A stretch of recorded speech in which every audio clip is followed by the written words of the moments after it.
Fala pessoal, meu nome é Alberto. Meu nome é Jean. E hoje nós vamos falar sobre os sacramentos. Comunidade Acampamento Manaim. Sacramento significa sinal, e os sacramentos dentro da igreja são os sinais da presença de Cristo na igreja. Ou seja, Cristo subiu aos céus, mas ele não deixou a gente sozinho nesse tempo que ele deu à igreja para anunciar o evangelho a todas as nações e batizar a todos e fazer com que todos congreguem à igreja. Ele nos deixou os sacramentos, que são os sinais visíveis da atuação dele na igreja. O sacramento significa, além de sinal, mistério. Tanto que os sacramentos também são chamados, tem como sinônimo, santos mistérios. E uma boa comparação é a gente pensar que Deus, Jesus Cristo, é o sacramento de Deus. Ele é o sinal visível de Deus Pai. O Filho é o sinal do Pai. E os sacramentos na igreja são os sinais do Filho. E também entender que todos os sacramentos partem de Cristo. Tanto que na administração dos sacramentos, o ministro que está ali administrando o sacramento, ele age em persona Christi, ou seja, na pessoa de Cristo, como se fosse o próprio Cristo. E a validade do sacramento, ela não depende da santidade do ministro do sacramento. O sacramento é válido independente se o ministro é santo ou não, porque quem age ali é Cristo. Além disso, precisamos entender que a igreja ela é responsável por guardar esses sacramentos e difundi-los no meio. Por quê? Os sacramentos eles têm como fim último, e é uma ferramenta para a igreja, no auxílio da missão salvífica que a Santa Igreja possui. A igreja, como sacramento de Cristo, ela vai ser a representação visível, a manifestação visível dos sacramentos. E esses sacramentos eles são divididos em 3 blocos. O primeiro são os sacramentos da iniciação cristã, o segundo, os sacramentos de cura, e o terceiro, os sacramentos de missão. E esses sacramentos seriam, na iniciação, o batismo, a crisma e a eucaristia. Os sacramentos de cura seriam a penitência e a unção dos enfermos. E os sacramentos de missão é a ordem e o matrimônio. Para a gente abordar então os sacramentos um por um, nós vamos começar pelos da iniciação da vida cristã. E o primeiro deles é o batismo. Então, um dos efeitos do batismo é fazer com que pertençamos ao corpo de Cristo, né? E nossa, qual que é a importância disso?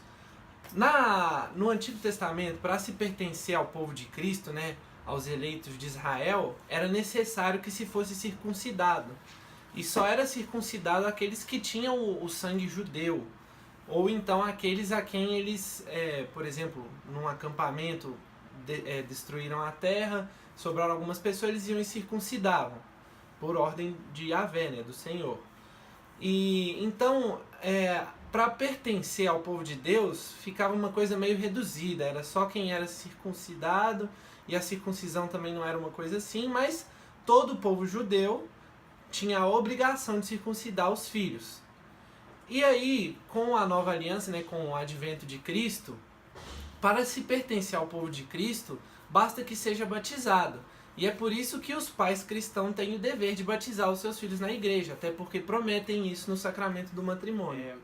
Além disso, o batismo se mostra como uma morte e ressurreição daquele que está sendo batizado.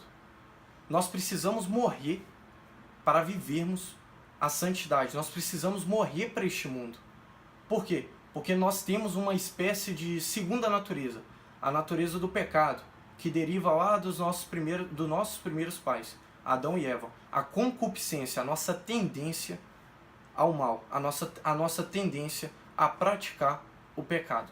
Então, quais são os efeitos do batismo? Assim, o que eu ganho sendo batizado? A primeira coisa é que os pecados que você cometeu ou não cometeu, por exemplo, no caso das crianças que não têm uma idade moral para cometer pecados, nela só há o pecado original, né? As más inclinações. Então, quando ela é batizada, isso aí é apagado, é perdoado esses pecados, é a remissão dos pecados. Se uma pessoa for batizada mais tarde, também nela são apagados os pecados que ela cometeu até aquele momento. O segundo efeito é que a partir daquele momento a pessoa recebe a fé, né? O Catecismo explica muito bem, no parágrafo 1266.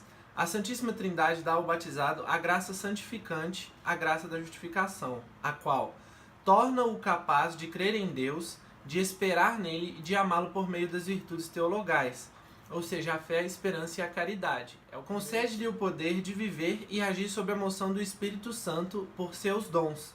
Aqueles 7 dons que a gente estuda na catequese, eles já, vamos dizer assim, o Espírito Santo já pode agir em nós através deles desde quando recebemos o batismo.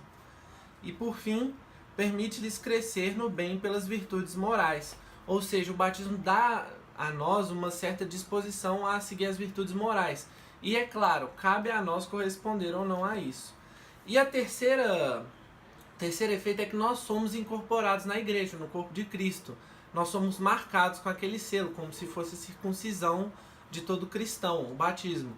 Mas é uma marca que é conferida na alma, né? Não é no corpo, como era no caso da circuncisão. Então, a partir desse momento, aquela pessoa que foi batizada, ela se torna uma cristã, se vincula à igreja, participa da comunhão de todos os fiéis e a comunhão dos santos, e ela está agora fazendo parte dessa família que é a igreja. E é bom lembrar que o batismo é um pré-requisito da salvação. Todo aquele que escutou o evangelho e não foi batizado, dificilmente será salvo, mas aquele que escutou o evangelho e foi batizado pode garantir a salvação. Aí tem que andar na linha, né? Isso entra até no mérito da salvação. Se a salvação ela só existe aí para os batizados. Isso se dá por quê? Porque teve pessoas, como por exemplo os índios aqui, pré-descobrimento, no período aqui no Brasil, no caso, antes de 1500. Esses índios foram salvos? Essa questão ela entra, o catecismo nos explica que para que seja salvo, para que uma pessoa ela seja salva, foi o que o Jean falou. A pessoa ela precisa ter tido contato com o evangelho, ela precisa ter tido contato com a igreja em si, e assim ela também teve tido uma vida reta, ela ter procurado aquela vida de santidade. Agora, se essa pessoa ela não teve esse contato, ela não teve um processo de evangelização, ela não teve essa graça, essa oportunidade, aí entra a igreja coloca isso na misericórdia, totalmente na misericórdia de Deus, para que haja essa salvação desse indivíduo que não foi evangelizado.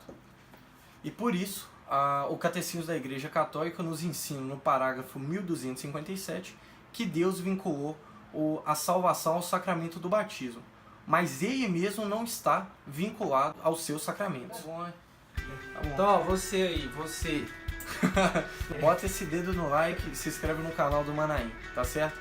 Enfim, também venha participar nas nossas reuniões que acontecem todo sábado às 17 horas no Centro Pastoral da Igreja Santo Antônio da Pampulha, no bairro Jaraguá, aqui em Belo Horizonte.